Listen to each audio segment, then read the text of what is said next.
Thank you, Cassadee Pope, for joining in on this episode of People of Country Music. Yay, thanks for having me. I'm so excited that you're here. I think that we should start off with a, hi, Mom! Hi, Mom! Which camera? All the cameras. Well, look at all the cameras. I know! Hi, Mom! I always did that on the red carpet with you. And you always sent her the video. So cute. I just think it's so cute. So, super fun fact. Cassadee actually grew up in where I'm from as well, in West Palm Beach area. That's true.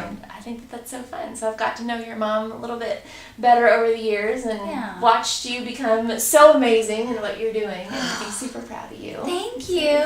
Thank you. Yeah, Florida girls. Florida girls. Unite. Yeah, I love it. I love it. So tell me, starting from the beginning, I know that you did like some fun little like shows and fun things when you were younger. Like when did you start singing, and when did you find that you were like, this is what you wanted to do? Pretty early on. I took voice lessons starting at 4 years old, and my coach Marie would always tell the story about me freaking out when I first started singing, because I just was so frustrated that I didn't get it right away. Like I was, and I still kind of like that. I get a little frustrated with myself if I'm learning something new, if I'm not like on it already after the first try, and I'm just hard on myself like that. But as a kid, I kept pushing through and just, really fell in love with it, and I was really, really a perfectionist from 4 years old on, so I think that's been a blessing and a curse. And I stuck with it forever, and my voice coach would put me in front of crowds at a very early age. So I would sing at recitals and fairs and festivals, and then I ended up being in a band from, I don't know, like 15 till 21-ish, a few different bands, but the band that really stuck was a band called Hey Monday. Yes. And we went on tour and got signed to a major label, and had incredible tours like with Fall Out Boy and All Time Low and stuff like that. So it was just a really big learning experience for me, and eventually I left that because we weren't growing a lot. So I left, went to LA, tried to pursue a solo career. That was not working and very tough, and then The Voice came along at the perfect time, so it just all kind of went downhill from there. Oh, that's so fun. So how old were you when you really, so 4 years old? Yeah, 4 years old, yeah. And I was like, honestly I don't remember wanting to do anything else. Like, I don't know if it was 4 years old when I decided I would sing for a living. Yeah. But I just don't remember. I used to put on shows in my living room. I used to put on a leotard with a tutu, and I'd be like, okay, family, sit down. I'm going to show you something. And I would just make things up as I went along. And I don't remember a time where my family was like, no, we don't have time for that. They were always so supportive and just like, loved it. So I always thought, oh, it must be good. Oh. And then, the reality sunk in a little later in life that, that I'm not the best. But as a kid, my family is just like, they're always so supportive. So they just gave me that encouragement to keep going for it. I love seeing your mom's Throwback Thursdays on Facebook. You and your sister just like completely rocking it. It's like absolutely adorable. She's got that box full of a lot of embarrassing photos, so she'll bring that out every once in a while. That's mom's jobs. I know. That's what she does. Yeah, she gets a pass. Brooke Eden is actually our mutual friend in West Palm, and you guys did like competitions together at one point in time? Yeah, so we've done a few singing competitions together, and it was always so weird because we were best friends, and we would compete against each other, and it was just never petty or anything. We both were working towards the same goal in life, and that was kind of like the smaller scale for us at the time. So we were just like, this is the kind of stuff we're gonna do until we get to where we want to be. And now we're both here in Nashville, signed and doing it. So I'm so happy for her. That's so fun. When did you start writing your music? I know that you wrote a lot for Hey Monday, and I wrote everything for Hey Monday, and wow. Yeah, no, thinking back on it, that's kind of crazy to me, because even now I love the songwriting community here. So I'll take outside songs if I love them and if I wish I wrote them. Yeah. I have nothing against doing that, but in my band it was kind of like the opposite is like, I'm not going to take any songs. And it was like such a different vibe and mindset in general. Sure. But when I was younger, I think the first song I wrote was when I was 7 years old. And I wrote a song about a flower. Wow! And how we're so seeds. We're like flowers because we start off as seeds and then we grow. It was very, very prolific. I was pretty proud of that one. Okay, that's adorable. You should go back in your archives and see if you can somehow like edit that and then make it into the next single. That's so cute. I gotta dig up my old composition books because I had a lot of lyrics in those. Yes. Did you just start writing then, or did someone help you, or? I did start writing. I always loved literature and reading and poems, and I just always that was always a big part of my life. And I also loved movies. I mean, I've always loved music, but I've always been such a fan of movies, and they've always inspired me to write. Like, I saw La La Land the other day. Oh my God, La La Land! Oh my goodness! I want to see it like 6 times in a row. I've told so many people, let's just go again. I just want to go again. I want to see it again. I know. That show. Well, I went and I saw it the night before a co-write with Shane Stevens and Alex Klein, and Shane had seen it and Alex hadn't, but I was like, I have an idea for a song, and it's just, I just grab inspiration from movies all the time, and as a kid, that's just, I would always watch Disney movies and Wizard of Oz, and I was obsessed with like all the Ninja Turtle movies, and I would just find things to write about, and at that point I hadn't gone through love and heartbreak or anything, so I was just pulling from movies. From flowers and the outdoors and pulling from movies and like Lion King and trampolines and yeah, you should actually get with Phil Barton. We were talking about that. His background on writing for kid songs, like writing kid songs. Oh yes, I do. I hadn't seen him around do it yet, but I need to see that live. It's amazing. So he's the cutest thing. But he moved here from Australia, and he's written 82 kid songs or 82 albums of kid songs or something from Australia. Yeah. I bet that's hard. That's probably a lot harder than just writing about like personal experiences about love and stuff. Like, I bet that's harder to channel. Yeah. Yeah. I mean, how do you go back in time? He said it's hard to keep the kids' attention. Oh, I bet. So it's harder to keep the kids' attention, but I also think that those songs are kind of timeless. Like, they're very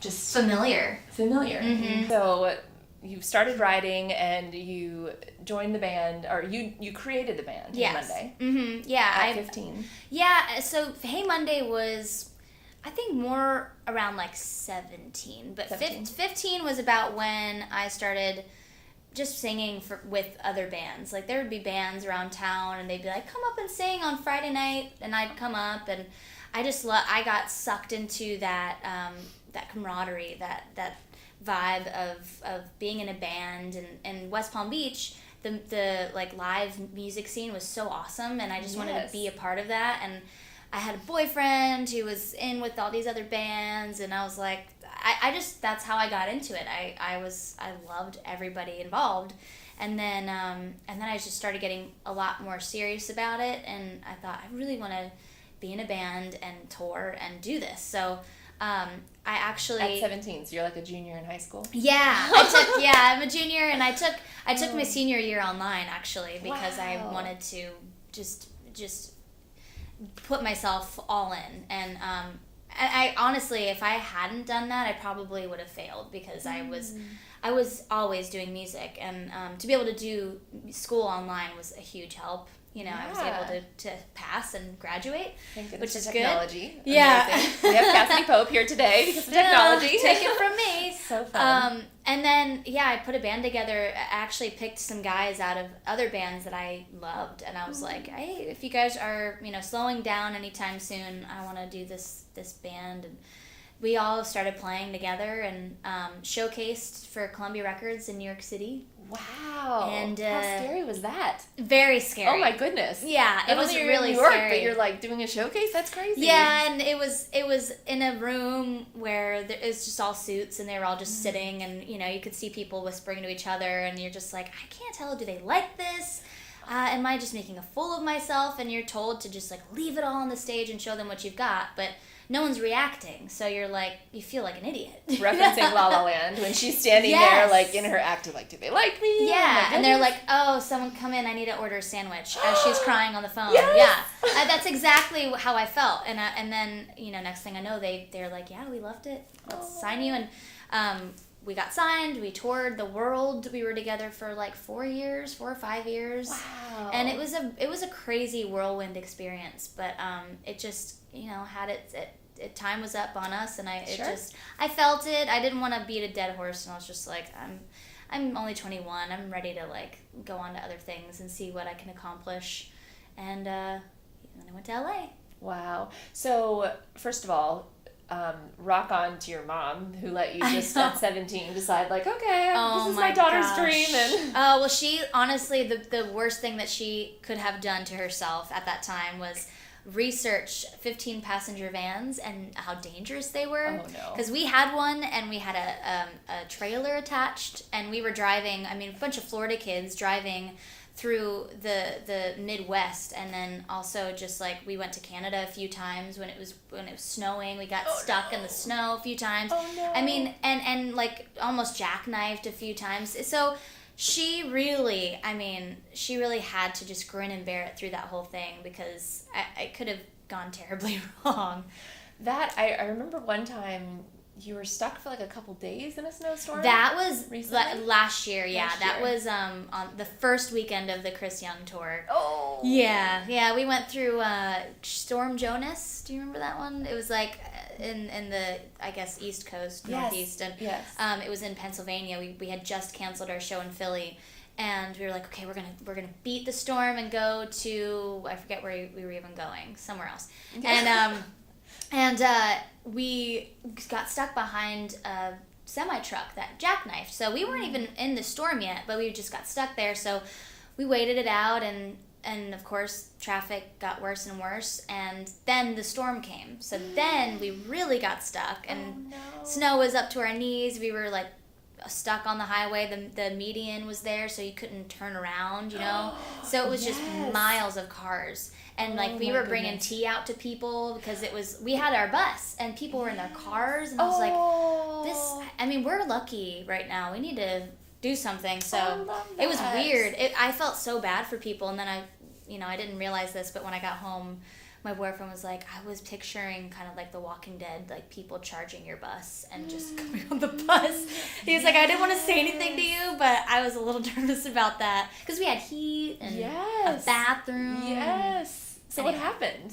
Eventually they were able to get all the cars away, and we actually backed up for like 5 miles. How long was the time though? It was like a day or something. It was like 48 hours. 48 hours. Mm-hmm. Oh my goodness. You are lucky that people just respected the... Yeah. What did other people do? Did they walk? Some people got out and walked. There were like shuttles on the other side of the median that would come and get people and bring them to the nearest town. And I love that. Okay. Yeah. So it wasn't. People were stranded for a minute, but it wasn't as bad as it could have been, I guess. Oh my goodness, crazy. What do you think that, coming from Hey Monday, what do you think that the Voice saw in you, and then sort of the rest of the United States or the rest of the world really embraced you as a country artist, on The Voice, and how did that sort of... I don't know what they saw in me. I'm still trying to figure that You're out. amazing. You're a beautiful person. Tell me about The Voice from the beginning to, the process. So it's super exciting. You're getting on there and you...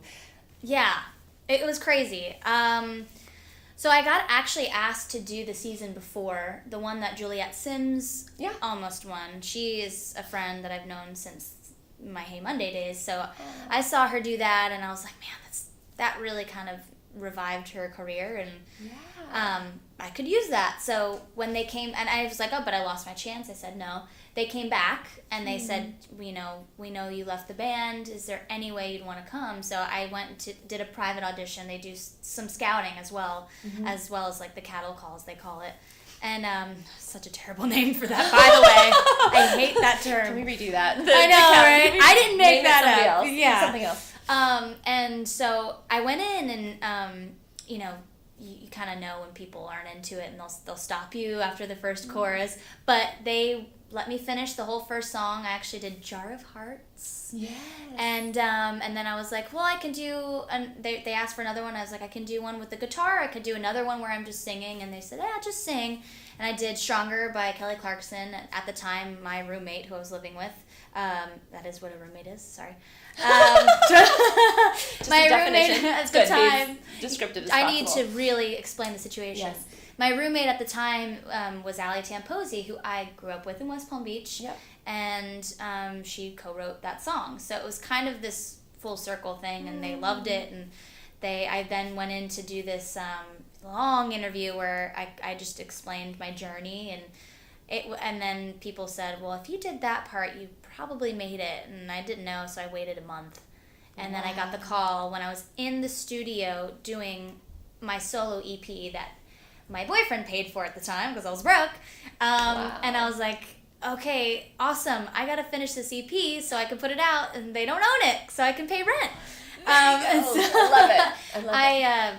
I released that, and then I went on, and the blind audition was so scary because they don't introduce you, the crowd doesn't clap, and I just remember having these bracelets on, and I'm like, I put my arm on the railing, it was like clink, and just the whole place was dead silent as I was walking up for my blind audition, and it just like heard the bracelet, and then my heels were like clink, clink, clink, and I just thought, this is so awkward. And then I sang, and I don't know, like a part of me thinks that maybe my story was relatable, maybe I've always been just really why is this working? I don't know. I love singing, and I love writing, and I'm not good at selling myself, so I don't know what people reacted to or why they did, but I just was myself the whole time and told my story, some things that were very revealing that I still am not sure if I should have talked about or not. But it did help. But it made people. America love you. Like it made them. And I did get some good stories about people who maybe were estranged from their fathers or their mothers, whoever, and how it helped them to kind of like reconnect with people, and that the voice helped me to reconnect with my dad. So not only did it give me a career, but it helped me in my personal life as well. So it was one of the best experiences ever. Wow. And what do you see for you coming off of that show and, doing so amazing and just winning and being fabulous at all of that?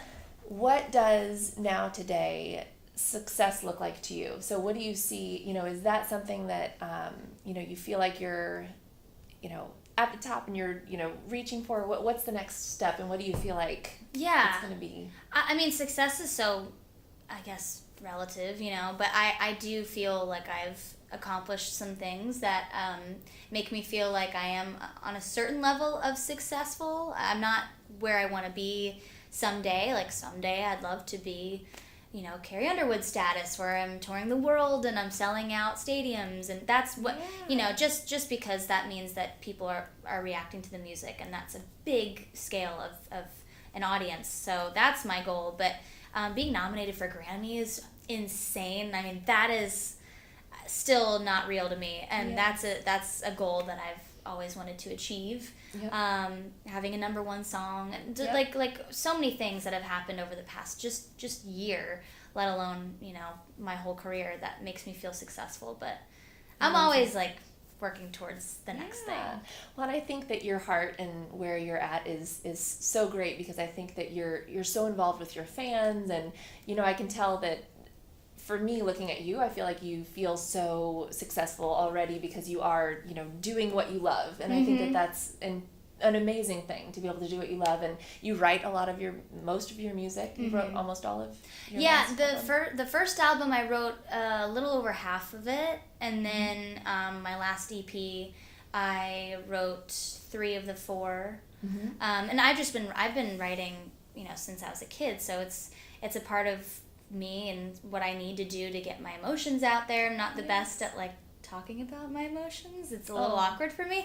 So to be able to write it and sing it, it's such a therapeutic thing for me. And I was thinking about it on the way over here, like why, just prepping myself, like why do I do this? Why do I love music so much? And it's so hard to find a profession where you love every aspect of what you do. And I actually love every part of it, like from the interviews to recording to live shows to my fans to like recording liners for radio stations for 3 hours straight. Like I actually love everything, so I'm lucky. It's so fun. I like your team Cassadee Pope that's constantly encouraging and like like, oh, go Cass, I know, like doing all these like fun things. It's really cool, and I've seen you interact with all the fans, and you just genuinely want to share with them and get them excited. And well, they're the reason I'm here. I from the band to the voice to just the CMT Breakthrough Video of the Year 3 years ago they voted for, like they have every step of the way been a huge part of my success, and like we're growing together. This is a group effort. I feel like they are they're an extension of me, so it's fun to be able to go through this together. What would you share with someone that's 4 years old or 11 years old or something that really wants to be sort of where you are in this? Oh boy. Where do Good or bad or indifferent? I mean, you don't have to. No, it's. I hate saying it because it's so cliche, but just go with your gut, because you're gonna meet people who wow you and just make you think that they're gonna go to the ends of the earth to make you work and you break, and then it's gonna surprise you when they don't. And instead of banking on these people, just bank on yourself. And obviously you're gonna need help along the way. Bring people in that you trust. Bring people in that you feel like they genuinely love you. But at the end of the day, you are the one that's gonna make things happen. So don't rely too much on everybody else. Because you're only you. Like, you are the only artist that you're thinking about. Everybody else has got a lot of other artists and a lot of other things that they're making money off of. So if you're not making the money, they're gonna. So just that's my main thing, and that's something that I've had to learn over the years. Is just, if you're gonna make things happen, you've got to take it into your own hands, and then also just to not give up, because it's crazy when you think that it's over and you hit rock bottom. Something else happens, and it'll blow your mind how life can like knock you down and pick you right back up. Who's your ideal person that you would love to go out on the road with or do a duet with, or dead or alive, actually? Okay, dead or alive. Let's throw that in there. Like, doesn't have to be current. Okay, that's interesting. Let me think here. I've always loved Patsy Cline, so to tour with her would be pretty amazing. I love the storytelling aspect of her songwriting and all of that. But I also would love to tour with someone like Shania Twain, because I also love her songs, but I grew up idolizing her as a person, and just like what she stood for, women empowerment, and she's just a great entertainer. So that would be really fun to like pick her brain about her success in life and learn from her. That would just be so cool. You look very Shania Twain-esque today. I do. Actually, you're like channeling her, I can tell. Oh my gosh, that is the nicest thing anyone's ever said to me. I can totally see that. That's so fun. Thanks. So maybe a little tour in the works, Shania. Please. Let's just work on this. So fun. I think that a lot of people feel like they can stay in West Palm Beach and still be successful in Nashville. Or they can stay, if they're not a country artist, and they can stay, in Kansas City, which is a beautiful place, but, they can stay there and not move to LA if they're a pop artist or whatever, And I feel like a lot of people really miss out by not following their passion and just taking, putting everything forward and having their boyfriend help pay for their EP and just doing it going forward. So tell me about that. I feel like I understand why people don't, because it is such a sacrifice to leave your family, to risk not being able to pay for your living situation, whatever it may be.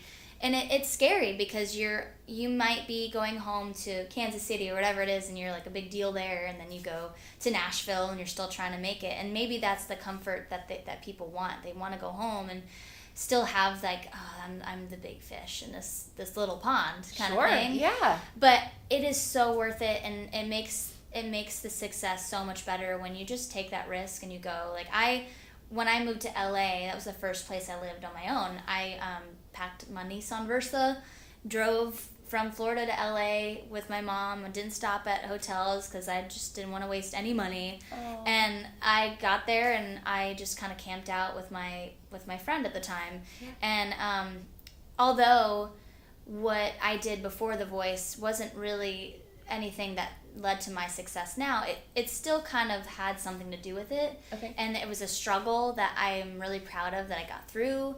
And I met a lot of amazing people through it, just by trying to network by myself, and like made a bunch of friends that are still in my life to this day, and made a really good friend that actually passed away a little over a year ago, but like such a huge part of my character now. And if I hadn't done that, I would have never met any of those people. So I ended up here, but I also think like I was in LA and here at one time, like at a specific time, I was in both places. Wow. And I didn't know it at the time, but it was so stupid. I was wasting money on rent. I was missing opportunities here. I don't know why. I understand why I did it, because I had friends there and I just didn't want to leave, and I loved the weather and all this stuff. But I also just was like, I was trying to prolong the inevitable of just ending up here, because I was afraid of what might happen if I stayed here, and like, would people like me? Would people really embrace me? Maybe if I don't come here fully, then I'm not like, people don't have to think like, oh, is she country or not? You know, it's like, whatever, they're not going to think about it. But then I moved here, and it was just like this amazing community that just took me in. And, that's the best case scenario. The worst case is the opposite. They don't take it. Then go back to LA. You know what I mean? Like, just try it. Because there were so many times, and still are so many times, where I'm in a writing session, and they're like, hey, we're going to do a round tonight. Do you want to stop by and sing? And then, I've did that and been there and heard a song that I love and got it on hold. Yes. There's just so many opportunities that come up if you live there, whether it's LA or Miami or here, like wherever it is. It's just little things pop up like that end up being big things. I love that. Some people, I don't think, necessarily know that you, even though you had Hey Monday and then you were on The Voice and Team Blake, and was that sort of the direction actually of country? But you grew up on country. I grew up on country, which I think is interesting, because people may not realize that, just totally. It wasn't just because you were on Team Blake and he's this country redneck. Yeah, people think he was like, you should be country, and I'm like, okay. That's not how it happened. I went, I had done country music as a kid. That's how I learned to sing, and my mom has some embarrassing, cute videos of me singing in my full-on like country get-up attire with the hat and the boots and everything. So I've always loved it. Yes, Lori, send them over. But I've always loved it, and then went through my rock phase, my teenage years, and loved that. And then on The Voice, I was like in this interesting place where I just didn't really care where I went. I just was like, I need something to happen because I'm in a rut. And so I just went on with just an open mind, and that it just happened. Like I put on my list of songs at the beginning. They make you make a huge list of songs that you would want to cover, and I had Cry on there. I had Over You. I had a bunch of songs, like country songs, on there, and I ended up singing all of them because it just kind of happened that way. And I just decided one day I wanted to do it, and it reacted so well that I thought, okay, I think I'm onto something. Like, I think I need to go back to my roots and incorporate, what I've been doing the past few years, a little bit of pop and rock. But at that time, it was kind of when that movement was starting to happen. Perfect in timing. Country. Yes, so it was like, perfect timing. oh, I think I could do this. Yes. So it was kind of exciting. So fun. And you're doing it. Yay! I'm so proud of you. Thank so you. Fun. Thank you so much. Well, is there anything else with the world you'd like to share while we're on all of these cameras? Yes, hello, all cameras. Hey everybody. Just what's like, up thank next? you. Tell Oh my us gosh. what's I'm working tirelessly trying to get some new music out this year. Just writing constantly, and then also getting a million people on the same page is quite the feat. And any aspiring singers and songwriters or whoever will know exactly what I'm talking about. But it's an interesting year for so far. It's just started, but I can already feel a change in my career, and I love it. It's really exciting, and also just embracing what's happening too, because it's so easy to sit back and like, wonder what's going to happen next. But I'm also trying to celebrate, this last year with Think of You and what it did and everything. Yes. And also just accept that, and then whatever happens next, I'm going to work really hard for it, but I'm not going to, force anything. So I love it. Yeah, and you're it's fun. just amazing where you're at and enjoying the journey and enjoying everything along the way, and you're so happy, and I am happy. I think it's so good. Thank you. Thank you for being here and for interviewing with me. Can you give me a hug? Thank you so much. That was so easy. Oh, heels. I'm going to knock her over.